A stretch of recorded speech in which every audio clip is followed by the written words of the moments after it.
ओम नमो भगवते वासुदेवाय। ओम नमो भगवते वासुदेवाय। ओम नमो भगवते वासुदेवाय। ओम अज्ञानतिमिरान्धस्य ज्ञानञ्जनशलाकया चक्षुरुन्मीलितं येन तस्मै श्रीगुरुवे नमः। हे कृष्ण करुणा सिंधु दीनबंधु जगतपति गोपेश गोपिका कांत राधा कांत नमस्तुते। तप्त कंचनम गौरांगी राधे वृंदावनेश्वरी वृषभानुसुत देवी प्रणमामि हरिप्रिय। वाञ्छाकल्पतरुभ्यश्च कृपा सिन्धुभ्य एव च पतितानं पावनेभ्यो वैष्णवेभ्यो नमो नमः। जय श्री कृष्ण चैतन्य प्रभु नित्यानंद श्री अद्वैत गदाधर श्रीवासदि गौर भक्त वृंद। हरे कृष्ण कृष्ण कृष्ण हरे हरे, हरे राम राम राम हरे हरे। रामाय रामभद्राय रामचंद्राय वेदसे रघुनाथाय नाथाय सीताय पते नमः। मनोजवं मारुतुल्यवेगं जितेन्द्रियं बुद्धिमतां वरिष्ठं वातात्मजं वानरयुतमुख्यं श्रीरामदूतं शरणं प्रपद्यते। स्यावर रामचंद्र भगवान की जय हो। श्री पवन सुत हनुमान जी महाराज की जय हो। हरे कृष्णा। भगवान श्री रामचंद्र जी के जन्म महोत्सव की आप सबको बहुत बहुत बधाई हो। भगवान रामचंद्र जी मर्यादा पुरुषोत्तम कहलाते हैं। आज हम सब जितने भी सनातन धर्मी हिंदू लोग हैं वे सब पूरी दुनिया में जहाँ भी हो सब के सब मिलकर जो है वो हम पूरे हृदय के साथ राम जन्म महोत्सव जो है वो सेलिब्रेट करते हैं। भगवान के जन्म उत्सव को मनाना ये भी शास्त्रों में जो है बताया है कि जितने भी जो मनुष्य है उन सब के लिए भगवान के ऐसे उत्सवों का मनाना भी भक्ति का ही एक अंग है।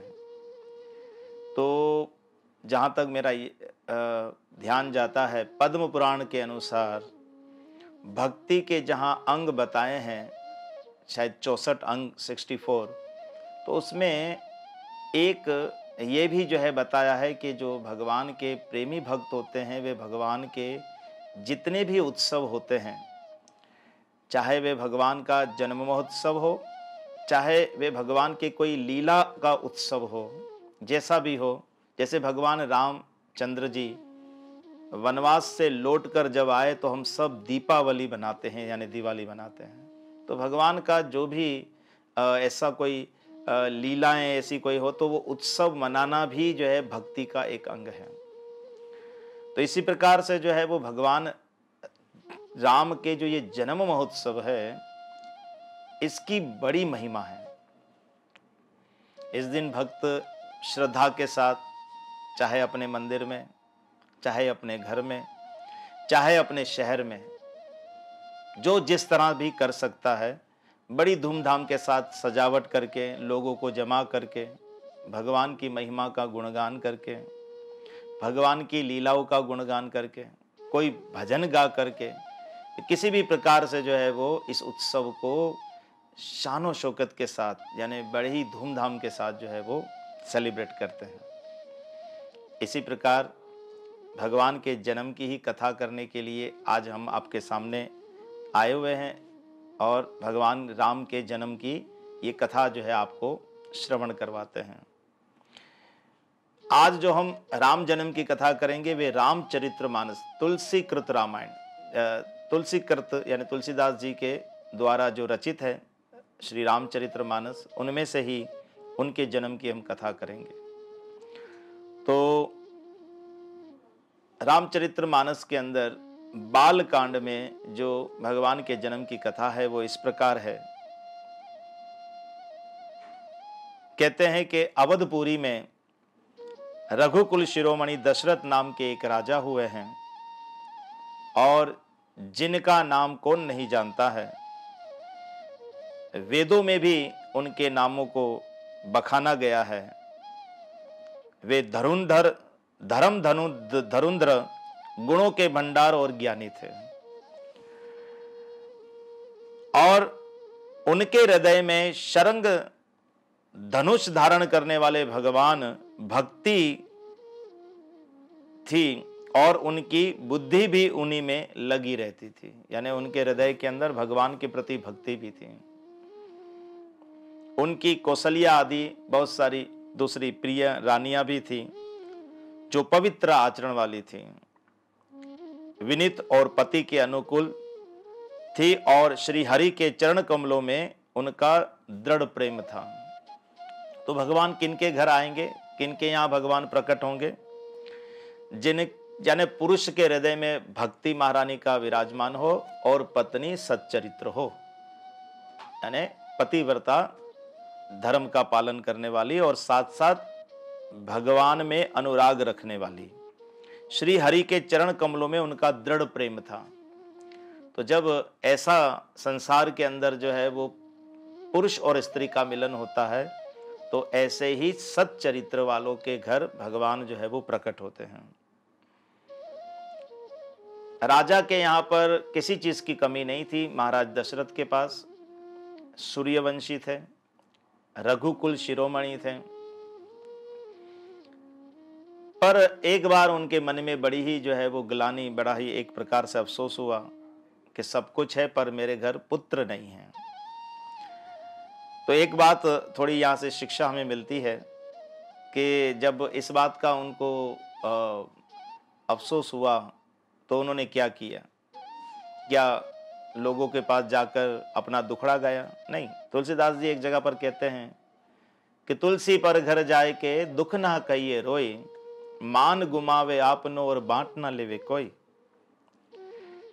हम दूसरों के सामने जो है, जो हमारे जैसे ही हैं, हमसे भी ज्यादा जो है वो ऐसे ही हैं, ऐसे लोगों के सामने हम अपनी परेशानियां, अपने प्रॉब्लम्स, अपने दुखड़े जो है वो गाते हैं, बजाय हमें वहां से सॉल्यूशन मिलने के, बजाय हमारे दुखों पर मरहम लगाने के, बजाय जो है वो कोई हल निकलने के, बजाय हमारी संसार में हंसी ही होती है। तुलसीदास यही कहते हैं, तुलसी पर घर जाए के दुख ना कहिए रोई, मान गुमावे आपनो और बांट ना लेवे कोई।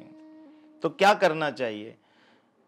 इस बात के लिए यहां हमें एक सीख प्राप्त होती है कि राजा तुरंत गुरु के घर गए, गुरु जी के पास गए, वशिष्ठ मुनि के पास गए। तो इससे हमें पता चलता है कि गुरु और भगवान, वैसे तो इन दोनों के अंदर कोई भेद नहीं है, इसलिए इन दोनों के सामने ही अपने दुखड़े को, अपने प्रॉब्लम्स को रखने का हल भी हमें प्राप्त होगा रखने से, और साथ साथ जो है वो समाधान भी जरूर मिल जाएगा, समस्या हल भी हो सकती है। गुरु के पास गए, उनको चरणों में प्रणाम किया बड़े विनय के साथ, और सारा सुख, सारा दुख जो है वो उनके आगे रख दिया, बता दिया उनको। वशिष्ठ जी ने उनको कई प्रकार से समझाया बहुत, और धीरज बंधवाया उनको, और कहा चिंता मत करो, तुम्हारे यहाँ 4 पुत्र होंगे। अब देखिए कि इसकी बजाय जो है वो राजा जो है वो किसी मंत्री के पास, किसी दोस्त के पास, किसी रिश्तेदार के पास कहता तो क्या ये उनको पता चलता? लेकिन देखिए वशिष्ठ जी ने बड़े धीरज बंधाते हुए उन्हें कहा चिंता मत करो, 4 पुत्र होंगे। वो 1 पुत्र के लिए गया था पर 4 पुत्र की जो है वो उनको खुशखबरी मिली। और कहते हैं खाली ऐसे ही पुत्र नहीं होंगे, तीनों लोकों में प्रसिद्ध और भक्तों के भय को हरने वाले होंगे, है ना। कोई आम भी तुम्हारे लड़के नहीं होंगे, तुम्हारे जो लड़के होंगे वो तीनों लोकों में मशहूर होंगे और साथ साथ भक्तों के भय यानी डर को भी हरने वाले होंगे। उसी वक्त वशिष्ठ जी ने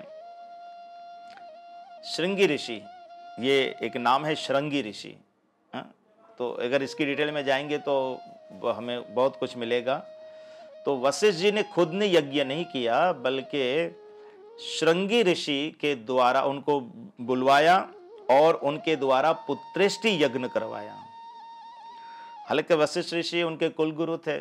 वशिष्ठ ऋषि को हम अगर देखें तो वे जो है वो ब्रह्म ऋषि भी हैं, लेकिन फिर भी उन्होंने ये यज्ञ नहीं किया।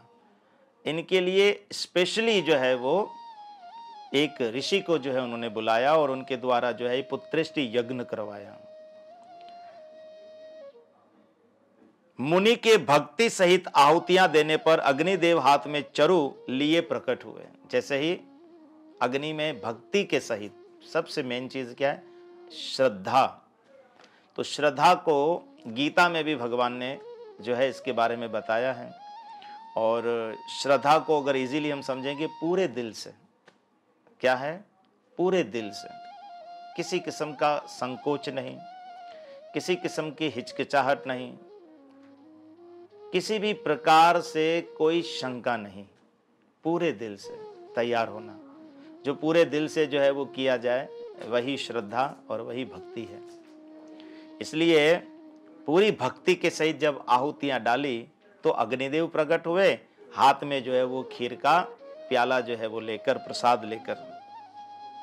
वशिष्ठ जी दशरथ महाराज को कहते हैं, तुमने जो कुछ हृदय में विचार किया था, तुम्हारा वे सब काम सिद्ध हो गया है। हे राजन, अब तुम जाकर इस हविष्यान, यानी ये जो प्रसाद जो है वो यज्ञ से जो मिला है,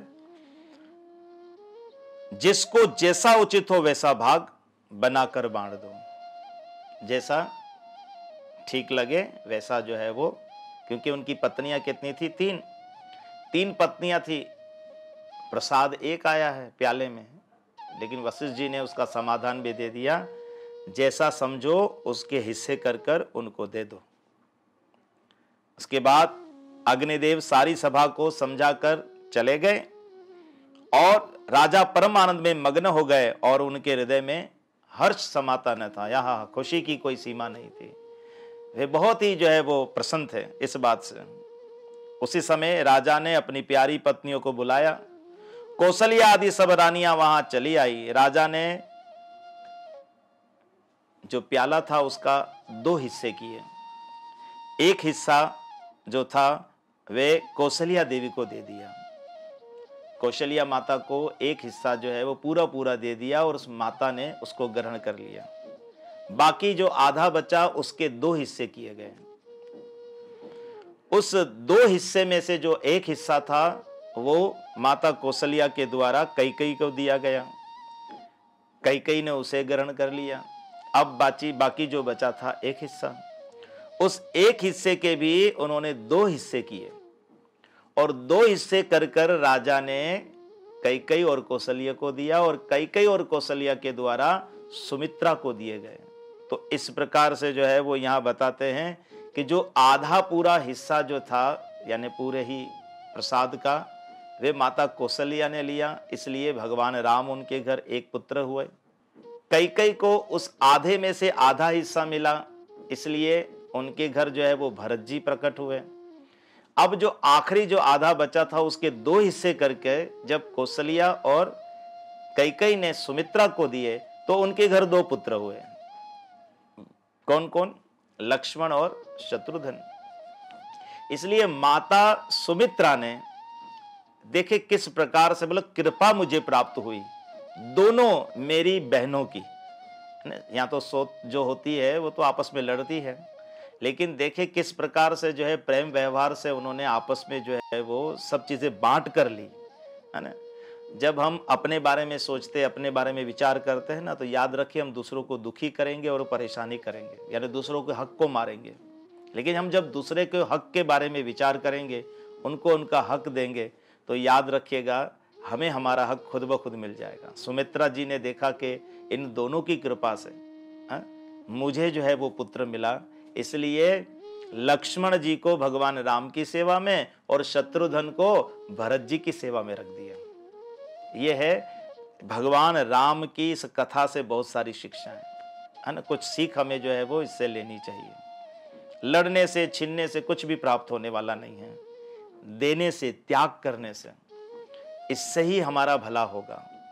इस प्रकार तीनों रानियां जो है वो गर्भवती हुई और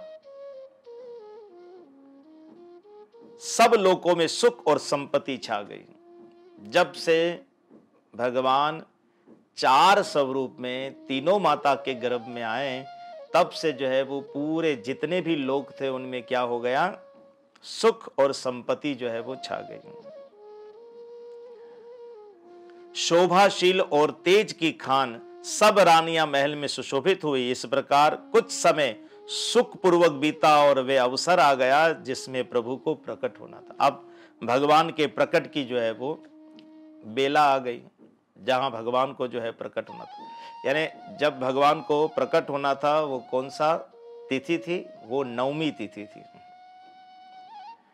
योग लगन ग्रह वार और तिथि सभी अनुकूल हो गए। यानी अगर ये ज्योतिषी जो है वो कुछ ज्ञान है, ज्योतिषी लोग जो है इन सब के बारे में अच्छी तरह जानते हैं, कब जो है वो टाइम खराब होता है, कब जो है वो ये मुहूर्त ठीक सही है नहीं है, कौन सा दिन अच्छा है नहीं है, कौन सा योग ठीक है नहीं है ना, कौन से नक्षत्र ठीक है नहीं है, ये सब जो है। लेकिन जब भगवान राम का आना हो था तब सब कुछ ठीक हो गया, परफेक्ट हो गया, बिल्कुल कोई गड़बड़ नहीं थी। योग भी, लगन भी, ग्रह भी, जितने ग्रह थे वो भी सीधे हो गए, वार भी अच्छा हो गया, तिथि भी सही हो गई, जड़ और चेतन सब हर्ष से भर गए, है ना। यानी जानदार और बेजान सब में जो है हर्ष जो है वो छा गया। और क्यों? इसलिए कि जो सारे सुखों के मूल है वे भगवान राम के जन्म का समय आ गया। 9वीं तिथि मधुमास पुनीता, शुक्ल पक्ष अभिजीत हरिप्रीता, मध्य दिवस अति शीत न धामा, पावन काल लोक विश्रामा। पवित्र चैत्र महीना था। महीना कौन सा था? ये जो चैत्र मास है। 9वीं तिथि थी, शुक्ल पक्ष और भगवान का प्रिय अभिजीत मुहूर्त था। दोपहर के भगवान राम का जो समय है जन्म का, वे 12 बजे के लगभग का है। तो ये रोज एक मुहूर्त होता है, कोई पौने घंटे का शायद होता है, ऐसे ही आधा या पौने घंटे का एक कुछ 30 या 45 मिनट्स का एक मुहूर्त रोज ही डेली 12 से कुछ टाइम पहले और 12 के कुछ बाद तक का टाइम का होता है, जिसको कहते हैं अभिजीत मुहूर्त। भगवान ने जब जन्म लिया तब इस मुहूर्त में भगवान ने जन्म लिया। दोपहर का समय था, ना बहुत ज्यादा सर्दी थी और ना बहुत ज्यादा गर्मी यानी धूप थी। वे पवित्र समय सब लोगों को शांति देने वाला था। शीतल मंद और सुगंधित पवन बह रहा था। देवता हर्षित थे और संतों के मन में बड़ा चाव था। देवता भी बड़े खुश थे, ठंडी हवाएं भी चल रही थी और संतों के मन जो है वो बड़ा चाव था, यानी वे उनके मन में था कब भगवान आए, कब भगवान आए। वन फूले हुए थे, पर्वतों के समूह मणियों से जगमगा रहे थे और सारी नदियां अमृत की धारा बहा रही थी। जब भगवान के जन्म का समय था तब बहुत ही वातावरण अच्छा हो गया। जब ब्रह्मा जी ने वे अवसर जाना तब सारे देवता विमान सजा सजा कर चले। जब सबने देवताओं ने जान लिया कि भाई भगवान के जन्म का समय आ गया है, तो अपने अपने विमानों पर बैठकर अयोध्या के ऊपर आ गए। निर्मल आकाश देवताओं के समूह से भर गया। गंधर्वों के दल गुणों का गान करने लगे। गंधर्व जो गाने बजाने वाले हैं देवताओं के वहां पर, वे सब के सब जो है वो ढोल नगारे जो है वो बजाने लगे और जो है वो सुंदर सुंदर गीत गाने लगे। एक बात मैं जरूर कहूंगा, जब ऐसा कोई उत्सव होता है, कोई त्यौहार होता है, तो ये जो त्यौहार जो हम मनाते हैं, जो उत्सव जो मनाते हैं, इसमें हकीकत में हमें भगवत में ही हो जाना चाहिए। भगवान के प्रति हमारा ऐसा प्रेम, ऐसी श्रद्धा हमें व्यक्त करनी चाहिए जिससे कि हमारे सारे अशुभ कर्म, यानी हमारे जितना भी जो हमारे पाप कर्म है वो जलकर उस समय भस्म हो जाए। लेकिन हमारे यहाँ उल्टा होता है। त्योहार के नाम पर, उत्सव के नाम पर, ऐसे कोई भी हम जब होता है तो लोग कहते हैं आज तो त्योहार है, आज तो हम जो है वो इस त्योहार को ऐसे सेलिब्रेट करेंगे। कैसे सेलिब्रेट करेंगे? कोई ना कोई गड़बड़ कर कर, यानी उनकी नजर में दुनियावी तौर पर वो कहते हैं कि हम उत्सव मना रहे हैं, हम सेलिब्रेशन कर रहे हैं, लेकिन उनका ये काम जो है वो बहुत ही गड़बड़। ऐसा एक बात थोड़ी सी मैं बताऊं कि जितनी शुभ तिथियां होती हैं, एकादशी आदि, भगवान के जन्म की दूसरी तिथियां होती है ना, ये समझो भगवान की तरफ से सेल का दिन होता है। जैसे मार्केट में किसी मॉल में सेल लगती है ना कि भाई ये दिन स्पेशली जो है डिस्काउंट का दिन है, ऐसे ही ये जो दिन होते हैं ना, ये समझो सत्कर्म कमाने के जो है ना, यानी थोड़ा भी करोगे तो बहुत ज्यादा जो है वो भगवान की कृपा प्राप्त होगी। लेकिन इसी दिन अगर जो है वो हमने पाप किया ना तो सर्वनाश हो जाएगा हमारा। इन दिनों का खास ख्याल रखना चाहिए हम सबको। अगर कोई हमारा प्यारा भी कर रहा है तो उसे समझाए बुझाए प्यार से, किसी भी तरह से आपकी चलती है तो किसी तरह से उसको डांट डपट करके भी समझाए कि इन दिनों में ऐसा कोई गलत काम ना करे, ठीक है ना। इसको बड़े प्रेम और श्रद्धा के साथ जो है, भाव के साथ। अच्छा, अगर हम खुद नहीं कर सकते तो जहां कोई सेलिब्रेशन कर रहा हो, जहां ये उत्सव लोग मना रहे, वहां जाएं, वहां जाकर के छोटी मोटी कोई भी सेवा करे, उसमें अपना भाग, अपना हिस्सा उसमें दे, तन मन धन किसी भी तरह से। तो इस प्रकार से जो है वो भगवान के लिए वो सब गाने लगे सारे गंधर्व, और सुंदर अंजलियों में सजा सजा कर पुष्प बरसाने लगे। ऊपर से फूलों की वर्षा होने लगी, आकाश में धमाधम नगाड़े बजने लगे, नाग मुनि और देवता स्तुति करने लगे और बहुत प्रकार से अपनी अपनी सेवा यानी उपहार भेंट करने लगे। जो जिनको समझ, देखो मैंने जो आपको कहा, हम भगवान राम की अगर किसी प्रकार से इस दिन कोई महिमा, कोई ऐसा काम नहीं कर सकते तो हमें जो कर रहे हैं उनके साथ जुड़ जाना चाहिए। इस तरह से सब कोई अपनी अपनी जो है वो उपहार करने लगे भगवान को। देवताओं के समूह विनती करके अपने अपने लोक में जा पहुंचे, सब स्तुति प्रार्थना करके चले गए। समस्त लोगों को शांति देने वाले जगत आधार प्रभु प्रकट हुए। अब भगवान के जो है प्रकट होने का समय आ गया। श्यावर रामचंद्र भगवान की जय हो। भय प्रगट कृपाला दीन दयाला कौशल्या हितकारी, हर्षित महतारी मुनि मनहारी अद्भुत रूप विचारी। लोचन अभिरामा तनु घन श्यामा निज आयुध भुजचारी, भूषण वनमाला नयन विशाला शोभा सिंधु खरारी। आहा, भगवान करुणा निधान भगवान श्री राम कौशल्या के यहाँ पर प्रकट हुए हैं। दीनों पर दया करने वाले कौशल्या जी के हितकारी कृपालु प्रभु प्रकट हुए। मुनियों के मन को हरने वाले उनके अद्भुत रूप का विचार करके माता हर्ष से भर गई। भगवान का सुंदर रूप का दर्शन किया ना तो माता की जो है वो खुशी का कोई ठिकाना ना रहा। नेत्रों को आनंद देने वाला मेघ के समान श्याम शरीर था। भगवान का रूप कैसा था देखिए, पहले भगवान प्रकट हुए वो बताया, माता को बहुत खुशी हुई ये बताया, फिर उसके बाद भगवान कैसे थे। कहते हैं हर्षित महतारी मुनि मनहारी अद्भुत रूप विचारी, लोचन अभिरामा तनु घन श्यामा निज आयुध भुजचारी। क्या कहते हैं? नेत्रों को आनंद देने वाला मेघ के समान श्याम शरीर था, चारों भुजाओं में अपने आयुध धारण किए हुए थे। भगवान ने कैसे प्रकट हुए भगवान? तो इसीलिए जो है वो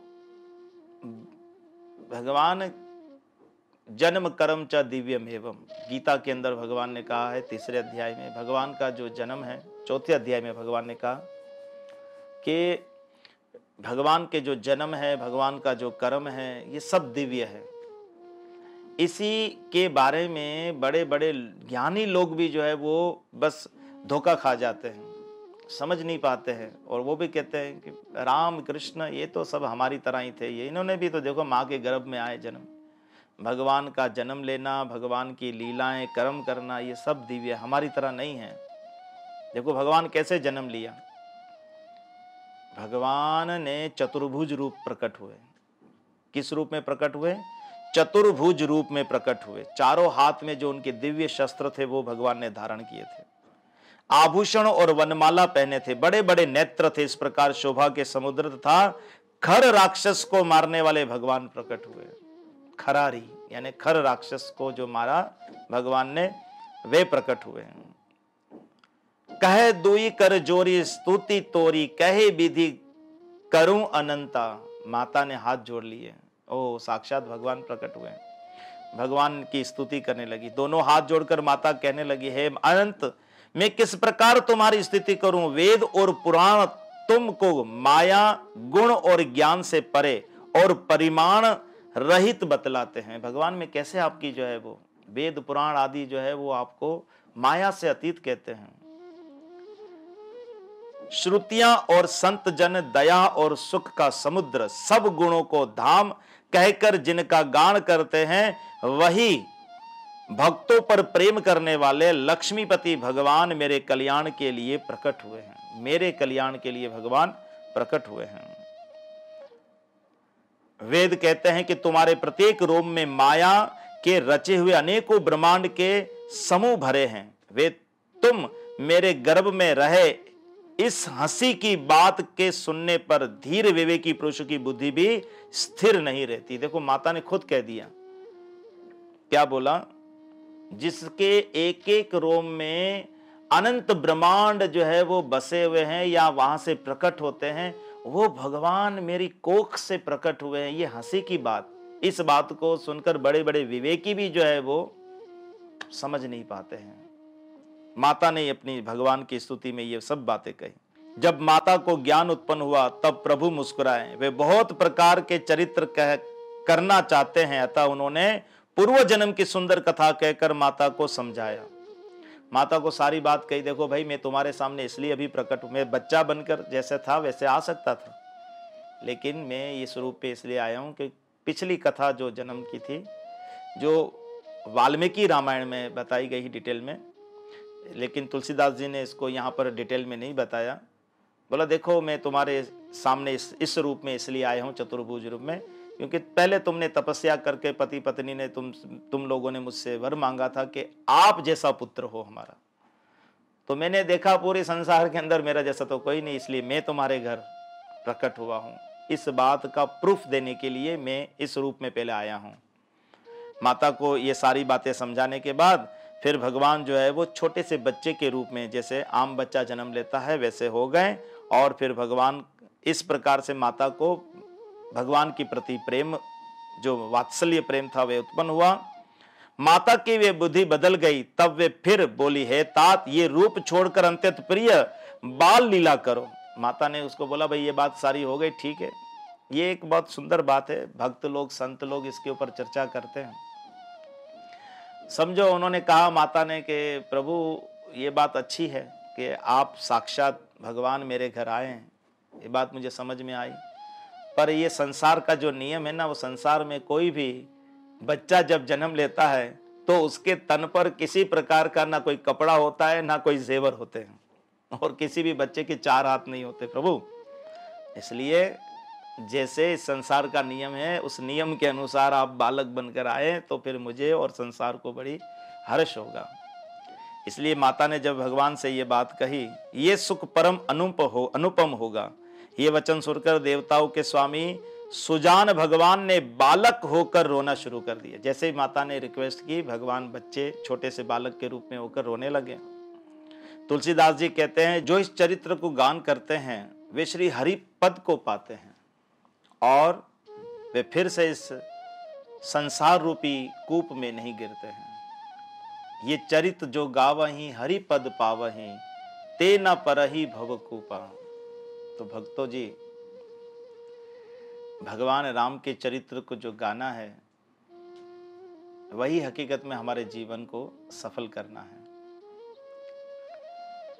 कई समय से हजारों साल बीत गए, लाखों साल बीत गए हैं, पर देखिए भगवान के जो गुणगान है, भगवान की लीलाओं को गाना है, भगवान के विषय में जो बोलना है, वे हमेशा कल्याणकारी हैं। आप देखिए कितने संत महात्मा, कितने भक्त लोग हैं जो रामचरित्र मानस की जो है वो कथाएं कह रहे हैं, कोई 9 दिन की कथा करता है, कोई 10 दिन की कर रहा है, कोई लगातार पूरे जीवन में उनकी जो है वो भगवान की गुणगान जो है वो गाए जा रहे हैं। जैसा जैसा जिसको अवसर मिलता है वे भगवान की लीला और कथा को जो है वो गाते हैं, क्योंकि ये चरित जो गावही, क्या कहते हैं, ये चरित जे गावही हरि पद पावही तेना परहि भवकूपा। वो इसका जो सबसे बड़ा लाभ क्या है, वे दोबारा से जो है संसार रूपे कुएं में जो है वो दोबारा नहीं गिरेंगे, जो भगवान के गुणगान को गाता है। तो भगवान श्री रामचंद्र जी हकीकत में उन्होंने जिस प्रकार से जो है वो इस संसार में जो है वो अवतार लेकर जिस तरह से जो है वो अपनी पूरी जीवनी बिताई, यानी अपना जो चरित्र जो है हम सबके सामने जो रखा, वे हम सबके लिए आदर्श हैं। भगवान श्री राम के लिए कहते हैं मर्यादा पुरुषोत्तम। भगवान ने अपने इस अवतार में जो है वो आकर हम सबको मर्यादाएं सिखाई हैं। जहां मर्यादाएं टूटती हैं वहीं पर धर्म अधर्म में बदल जाता है, वहीं पर हम गलत दिशा की ओर जो है वो जाने लगते हैं। बड़े जब अपनी मर्यादाएं तोड़ते हैं तो छोटे भी अपनी मर्यादाएं तोड़ते हैं। गुरु जब अपनी मर्यादा तोड़ता है तो शिष्य भी अपनी मर्यादा तोड़ता है। माता पिता जब अपनी मर्यादा तोड़ते हैं तो बच्चे भी अपनी मर्यादा तोड़ते हैं। भगवान श्री रामचंद्र जी ने हम सबको अपनी अपनी मर्यादा में रहकर जीवन किस प्रकार से सुंदर तरीके से जिया जाए यही सिखाया है। भगवान रामचंद्र जी का जो चरित्र है, एक राजा कैसा होता है, एक पुत्र कैसे होता है, एक पिता कैसा होता है, एक भाई कैसा होता है, खुद भगवान ने जी कर जो है वो हम सबको जो है वो ये सब सिखाया है। इसलिए संत महात्मा लोग बार बार जो है वो इस चरित्र को गाते हैं। इस चरित्र को गाने से एक तो हम दोबारा इस भवकूप में नहीं आएंगे, लेकिन इससे लाभ क्या होगा, जन कल्याण। जन कल्याण है क्या, जन कल्याण यही है कि उन सब को जो है वो अच्छी प्रकार से इस बात की शिक्षा मिले कि वे ये जाने कि भाई सुंदर जीवन, अच्छा जीवन जो अपने लिए भी और दूसरों के लिए भी जो है लाभकारी हो, हम अपना भी कल्याण कर सके और दूसरों का भी कल्याण कर सके। दूसरों का कैसे कल्याण होगा, भगवत गीता के अनुसार भगवान ने कहा बड़े लोग जैसा आचरण करते हैं, छोटे लोग उन्हीं के अनुरूप उनकी नकल करते हैं। तो कहीं ना कहीं तो जो है वो ये जो हम जिस तरह हमारे जो लाइफ स्टाइल है, हम जैसे जी रहे हैं, हम जो भी अपने जीवन में कर रहे हैं वो दूसरों के लिए आदर्श बन रहा है। इसलिए हम सबकी बड़ी जिम्मेदारी है कि हम भगवान श्री राम के चरित्र को समझें। और देखिए, हम भगवान श्री राम तो नहीं बन सकते हैं, लेकिन उनका जो आदर्श जीवन जो चरित्र है वैसा कुछ कुछ तो जो है अपने अंदर जरूर जो है वो लाएं, ताकि क्या हो कि हम भी किसी के लिए आदर्श बन सके। नहीं तो हम आदर्श बनेंगे तो बुरा आदर्श बनेंगे। और याद रखिएगा, हमारी जो आने वाली पीढ़ी है, अगर हमने उनको बुरा आदर्श दिया, यानी हमने गड़बड़ काम बहुत सारे किए, और क्योंकि देखिए आज के समाज के अंदर आज के जो लोग हैं वो यही कहते हैं कि हमारे बड़े लोग जैसा करते आए हम वैसा ही करने पर जो है मजबूर है या फिर हम तो वैसा ही करेंगे। कई लोगों का तो ऐसा है कि कुछ लोग कहते हैं मजबूर है, कुछ लोग कहते हैं कि भाई नहीं भाई हमें तो ऐसा ही करना है, ये हमारी परंपरा है। तो आप देखिए कि भाई लोग किस तरह से आस्था रखते हैं अपने बड़ों पर, अपने बड़े बुजुर्गों पर। इस तरह से कल हमारे नीचे जो आने वाले लोग हैं, हमारे बाद जो आने वाले लोग हैं, वे भी तो हमारी मिसाल देंगे ना। हमने क्या किया, कैसे जिया, रावण की तरह जिया या राम की तरह जिया। अब ये हम पर डिपेंड करते हैं कि हमारी आने वाले जो नस्ल है, आने वाले जो लोग हैं, वो अगर हमारा नाम लें या हमारे आदर्श को अपनाएं तो उनका जीवन जो है वो ऐसा सुंदर बने। कैसा बने? तेना पर ही भवकूपा, कम से कम हम उनको बचा ले इस भव सागर से, इस कुएं से, इस संसार के कुएं से हम उनको बचाएं। किस तरह बचाएंगे? राम चरित्र मानस को अच्छी प्रकार समझकर, यानी भगवान के चरित्र को समझकर, फिर ही जो है वो हम अच्छी प्रकार से अपने चरित्र को सुंदर बनाएं ताकि आने वाले लोगों का कल्याण हो सके। मुझे एक छोटी सी बात याद आती है भागवत महापुराण में से, कि जब समुद्र मंथन में से बहुत सारे रत्न जो निकले, उनमें से एक रत्न निकला था माता लक्ष्मी। जब लक्ष्मी माता प्रकट हुई तो सारे लोग चाहने लगे ये मुझे मिल जाए, मुझे मिल जाए, सारे देवता असुर सब। तो वहां पर यह वर्णन आता है कि सारे सब के सब लाइन में खड़े हो गए, यहां तक ब्रह्मा आदि सब लाइन में खड़े हो गए। सबकी चाह थी कि लक्ष्मी हमें मिल जाए। तो उसी लाइन में भगवान विष्णु भी खड़े थे और सबकी जो नजर थी वे सबकी नजर जो थी माता लक्ष्मी पर टिकी थी कि बस ये अब आए और मुझे मिले, अब आए मुझे मिले। पर एकमात्र भगवान ही ऐसे थे कि जिनकी नजर लक्ष्मी पर न होते हुए उनके चरणों पर नीचे जो है वो थी। वहां पर ये बात का वर्णन जो है वो मिलता है हमको कि लक्ष्मी सबकी तरफ गई पर किसी को भी उन्होंने वरमाला नहीं पहनाई, यानी वरण नहीं किया, चुना नहीं उन्होंने।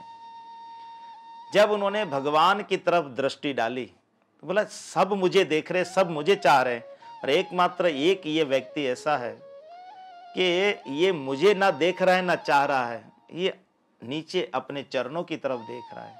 तो वहां पर ये बात बताई है कि आचरण, चरण यानी आचरण, जो अपनी तरफ नजर रखता है, अपने आचरण की तरफ, ना दूसरों को सुधारने की कोशिश नहीं करता, जो ये कहता है मैं अपना जो है वो सुधार कैसे करूं, जो अपने आचरण की तरफ देखता है वही हकीकत में जो है वो आदर्श पुरुष है।